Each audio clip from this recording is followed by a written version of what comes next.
என் காதல் தேவதைக்கு நான் கட்டியிருக்கின்ற ஆலயத்தை பார். என் உள்ளத்திலே படர்ந்திருக்கும் முல்லைக் கொடிக்கு நான் அமைத்திருக்கின்ற பந்தலை பார். என் இதய சாம்ராஜ்ய தலைவியின் ஆட்சி ஆரம்பமாக போகும் அன்பு மாளிகையை பார்.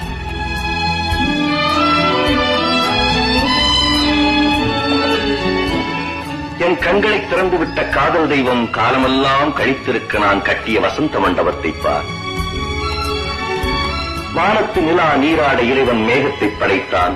என் வாழ்வின் நிலா நீராட நான் இந்த பொய்கையை படைத்தேன். இது இறந்து போன ராணிக்காக கட்டப்பட்ட தாஜ்மஹால் அல்ல, உயிரோடு இருக்கும் என் காதலிக்காக கட்டப்பட்ட வசந்த மாளிகை.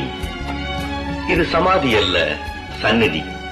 ஆண்டவன் மட்டும் எனக்கு பறக்கும் சக்தியை கொடுத்திருந்தால் ஆகாயத்திலே மின்னிக் கொண்டிருக்கும் அத்தனை நட்சத்திரங்களையும் எடுத்து வந்து இங்கே தோரணம் கட்டி தொங்க விட்டிருப்பேன். வானத்து நிலவை பறித்து வந்து